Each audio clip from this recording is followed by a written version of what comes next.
Hey NEET aspirant, you have given the exam, saw the result, started dreaming about your new college? Good. But the biggest hurdle in converting your dreams into reality is the counseling. Every year, there are many students who didn't get the college they deserve the most because of some error in counseling or preference list. और ऐसा होए भी क्यों ना, कितना कुछ है counselling में. First round, second round, mock round, stay round, AIQ counselling, state counselling, SC quota, ST quota, EWS quota, IP quota. किसी रेस्टोरेंट के मेन्यू से कम थोड़ी ना है. अब वैरायटी इतनी है तो प्रॉब्लम तो आएगी. But I don't want you all to fuck up with your counselling, so I provide some links in the description. Go through those videos thoroughly and make notes if you required. But today we would be talking about the most difficult question of the Haryana NEET aspirants: ESIC Faridabad versus PGIMS Rohtak. As I have been in your situation a couple of years ago, so I think I would be eligible to give this answer. It was clear till 2019 that PGIMS is the best option. But जब से bond policy आई है ना, things have gotten changed. Now both colleges have some advantages and disadvantages, which is also varying from people to people. It could also happen the advantage from my side could be a disadvantage for you. Why not I ask my batchmate if they were in your situation, what college would they choose? Sandeep, हाँ भाई, अगर तुझे आज option दिया जाए ESIC Faridabad या PGIMS Rohtak लेने का, तो तू कौन सा लेगा और क्यों? ऑफ कोर्स ESIC एक तो मेरे घर के पास है, दूसरा दिल्ली NCR में भी है और तीसरा one of the best academics भी है और आसपास के दिल्ली कॉलेज से कनेक्टेड है, तो बेस्ट ऑप्शन यही है. हाँ, तो मैं PGI लेता क्योंकि PGI का अपने आप में एक नाम है और वैसे भी NMC में अभी भी टॉप 50 रैंकिंग में आया वो. और बाकी दूसरा पॉइंट ये है कि वहाँ पे cultural and sports activity ESIC का मुकाबले में काफ़ी अच्छी है और वो वैसे भी कॉलेज लाइफ का बहुत इंपॉर्टेंट पार्ट है.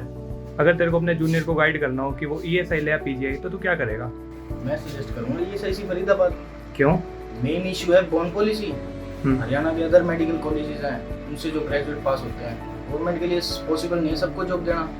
बट ESIC फरीदाबाद से जो पास आउट होते हैं उनको मोस्ट प्रोबेबली बॉन्ड सर्विस में जॉब मिल जाती है. PGI क्यों? क्योंकि जो अभी बॉन्ड पॉलिसी आई है उसके अकॉर्डिंग देखा जाए तो हमें खाली 2 साल की MBBS सर्विस देनी पड़ेगी ओनली, और जो 3 साल है वो हमारे MD में इंक्लूड हो जाएंगे, MD MS में दोनों में. तो 2 साल according to me is not a big issue. भाई लड़के तो ले लो PGI और लड़कियां आ जाओ मतलब नहीं, यहाँ पे ना बॉयज हॉस्टल की कमी मिलेगा नहीं अच्छे से. लड़कियां आ सकती, कोई दिक्कत नहीं है, भर के आओ लड़कियां, लड़के वहीं जाओ. सही बात है राणा, सही बात है. मैं गाइड करूँगा कि एज और PGI वो ESI प्रेफर करे, चाहे वो एरिया वाइज हो दिल्ली NCR में, चाहे वो बॉन्ड वाइज हो क्योंकि बॉन्ड का डिफरेंस भी है, ESI में 1 साल का है, और चाहे अपने इंफ्रास्ट्रक्चर वाइज ले लें तो वो ज़्यादा बेटर है ESIC में. देखो यार, कॉलेज कोई भी लो, PGI भी बहुत अच्छा कॉलेज है और ESIC भी बहुत अच्छा कॉलेज है. बस एक चीज़ का ध्यान रखना जो है कि ये बॉन्ड में यार बिल्कुल भी 5 साल का सोच के कि 3 साल PG में निकल जाएंगे, वो सोच के तो लेना मत, क्योंकि PG में सबका सिलेक्शन नहीं होता. बस इस चीज़ का ध्यान रखना. Welcome back. Let me conclude to you. You have seen my batchmate have kinda mixed reviews about both the college according to their preferences. This is what I mean to say.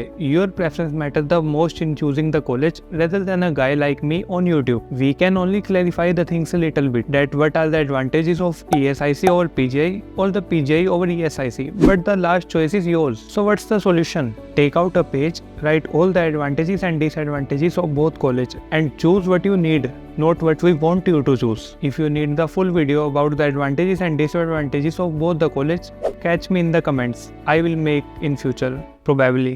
But for now, meet you in the next one. Bye bye. And if you ask me what I would like to prefer, I would prefer my college more.